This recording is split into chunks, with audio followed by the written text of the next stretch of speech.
Hello and welcome eight class. हम revision paper कर रहे थे। पहले 10 क्वेश्चन हम सोल्व कर चुके थे। Last question number 10 last video में सोल्व कर चुके थे। क्वेश्चन नंबर 11 से आगे देखें। A bar graph is use to compare different parts of a wall. ध्यान से देखें, a bar graph is used, जो आपका बार ग्राफ होता है वो यूज किया जाता है to compare different parts of a wall. कहता है एक bar graph different part of a wall, जो भी कोई टोटल कंप्लीट आर्टिकल होता है, जो भी कोई कंप्लीट इन्फॉर्मेशन होती है, उसको कंपेयर करने के लिए यूज़ करते हैं। नहीं, फॉल्स है।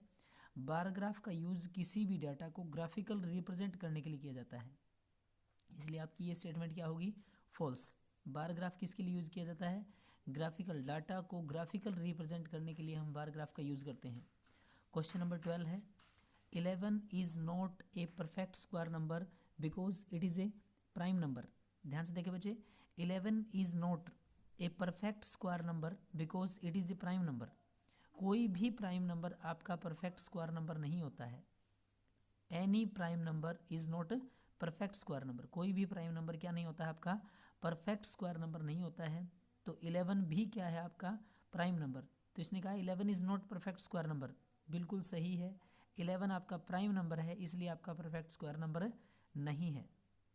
परफेक्ट स्क्वायर नंबर वो नंबर होता है क्लास जो रूट से बाहर कंप्लीट आता है, मतलब रूट से बाहर डेसिमल फॉर्म में नहीं आता है।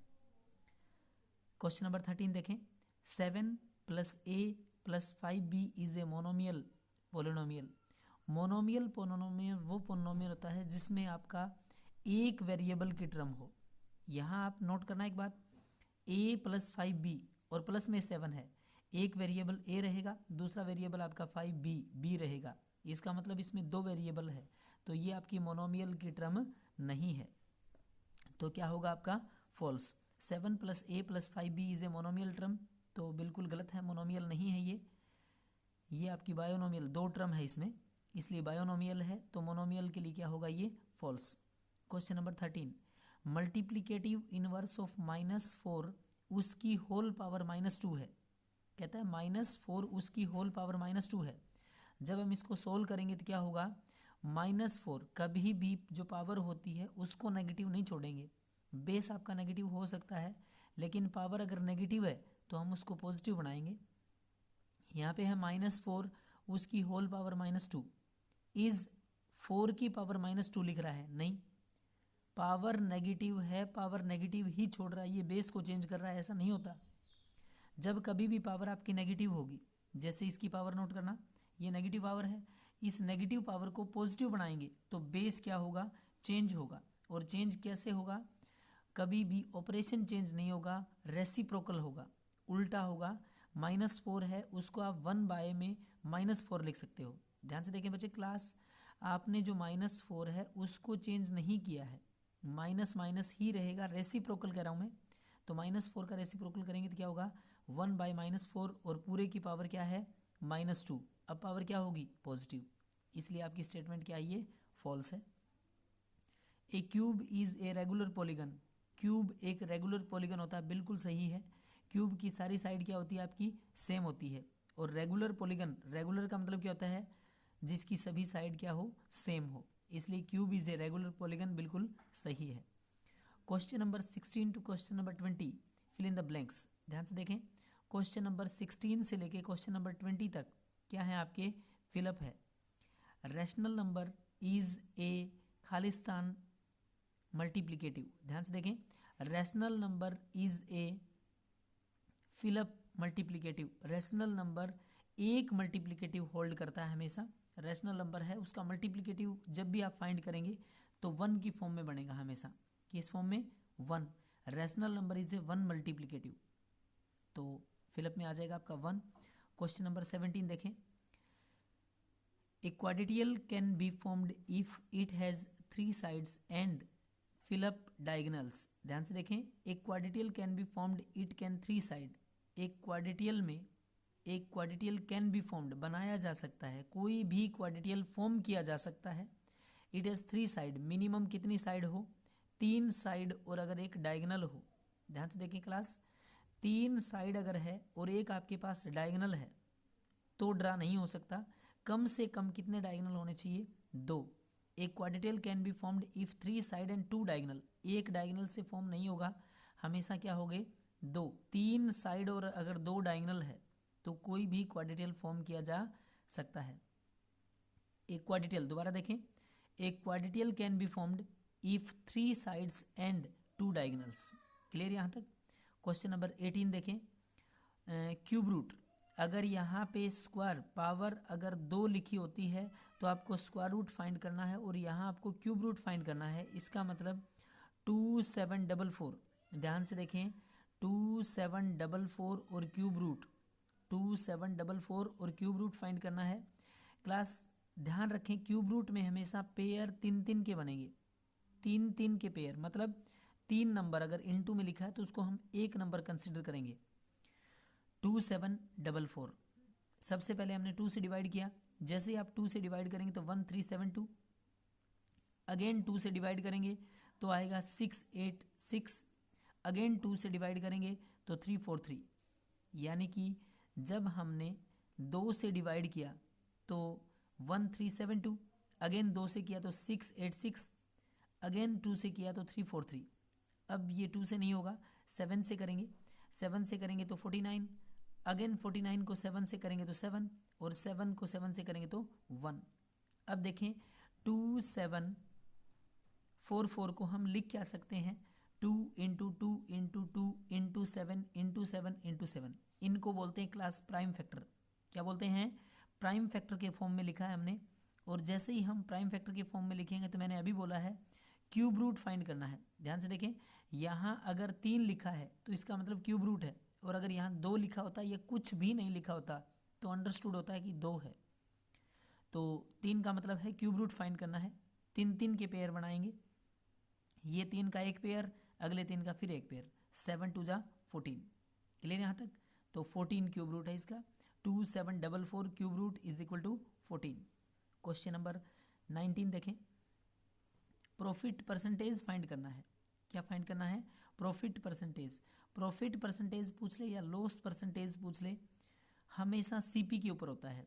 तो profit percentage is equal to लिखेंगे प्रॉफिट अपॉन में जो नीचे फिलअप दिया है इसकी जगह सीपी आ जाएगा इंटू 100, इंटू 100। ये मिसप्रिंट है, यहाँ पे एक 0 और आएगा आपका। क्लियर?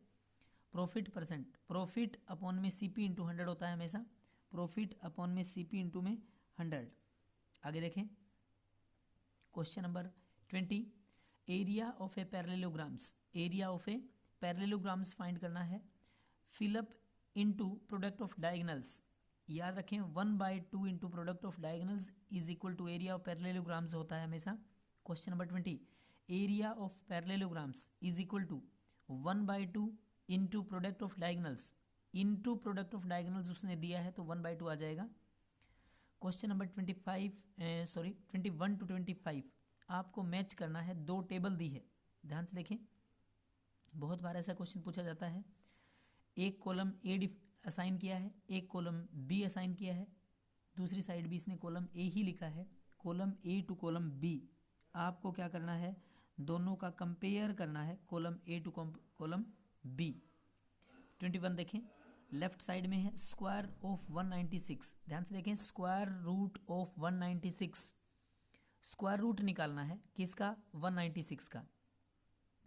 आपको कंपेयर करना है कॉलम बी के साथ। कॉलम बी में क्या है? 2D है, पाई चार्ट है, 14 है, 16 है, 6 है। अब देखें स्क्वायर रूट ऑफ 196, अपने अकॉर्डिंग देखें आप 196 का स्क्वायर रूट क्या होता है। इधर देखें 196 स्क्वायर रूट, जब 196 को स्क्वायर रूट से बाहर निकालेंगे तो 14 आएगा, और 14 यहाँ कौन सा आपका? तीसरे नंबर पे। यानी कि स्क्वायर रूट ऑफ 196 को जब आपने स्क्वायर रूट से बाहर निकाला तो आंसर आएगा आपका 14। तो स्क्वायर रूट ऑफ 196 किसके साथ कंपेयर हो जाएगा? किसके साथ मैच होगा? 14 के साथ। अगला देखें, additive inverse of 16। Additive inverse of 16 22 question है। एडिटिव इनवर्स निकालना है किसका? -16 का। तो additive inverse of -16 is equal to 16। Additive inverse of -16, additive inverse निकालना मतलब अपोजिट साइन करना होता है। एडिटिव इनवर्स का मतलब होता है साइन अपोजिट हो जाएगा, तो -16 का एडिटिव इनवर्स होगा 16, वो किस में है आपका 4th नंबर पे, तो एडिटिव इनवर्स 22 का क्या होगा 4th नंबर के साथ। अगला है ट्राइंगल। ट्राइंगल आपकी कैसी शेप होती है, उधर है पाई चार्ट बचा है आपका, 2D बचा है और 6 बचा है। ध्यान से देखें, जो आपकी ट्राइंगल होती है वो 2D शेप होती है, 2 डायमेंशनल। क्या होता है ट्राइंगल का किसके साथ मैच होगा 2D शेप के साथ, 2 डायमेंशनल शेप। एक होता है 3D, एक होता है 2D। तो ट्राइंगल कैसी शेप है आपकी 2D शेप है, 2 डायमेंशनल शेप है। अगला देखिए 26, common factor of 6x and 36। Common factor find करना आपको 6x और 36 का। कॉमन फैक्टर का मतलब होता है दोनों में कॉमन टर्म क्या है। यहाँ आपका 6x है, दूसरा 36 है। 6 में 6 आएगा 6x में, और 36 6 से डिवाइड होगा, तो कॉमन फैक्टर होगा आपका 6। कॉमन फैक्टर क्या होगा दोनों में से 6। इधर देखें, common factor of 6x and 36 is equal to क्या हो जाएगा 6, यानी कि 24 का जो मैच होगा वो होगा 5th के साथ। लास्ट बचा है, आपको एक सर्कल के अंदर पार्ट दिए हैं जिसको हम पाई चार्ट बोलते हैं। क्या बोलते हैं पाई चार्ट, यानी कि ये आपका सर्कल होता है 360 डिग्री के ऊपर मूव होता है। आपसे ये पूछना चाह रहा है कि ये जो पार्ट होगा ये कितने का रहा होगा ये पार्ट। अगले में ये पार्ट, यहाँ आपको एंगल असाइन नहीं किए, लेकिन ये जो होता है सर्कल के अंदर जब आपने किसी टर्म के फैक्टर कर रखे हैं, पार्ट कर रखे हैं, डिवाइड कर रखा है, उसको टुकड़ों में बांट रखा है, तो हम उसको पाई चार्ट बोलते हैं। क्या बोलते हैं पाई चार्ट। एक बार देखें दोबारा 21 to 25, स्क्वायर रूट ऑफ 196 किसके साथ मैच होगा आपका 14 के साथ। एडिटिव इनवर्स ऑफ -16 का 16 होगा। ट्राइंगल आपकी कैसी शेप है 2D शेप है। अगला है common factor of 6x and 36x, दोनों का कॉमन फैक्टर आपको चेक करना था, 5th के साथ होगा। और ये आपका मैंने कहा एक सर्कल, और सर्कल को अलग अलग पार्ट्स में बांट रखा है, मतलब 360 डिग्री एंगल को पार्ट्स में बांट रखा है, तो वो किसके द्वारा होता है पाई चार्ट के द्वारा। तो यहाँ तक बच्चे आप सभी को अच्छे से समझ के सॉल्व करने हैं। Thank you class.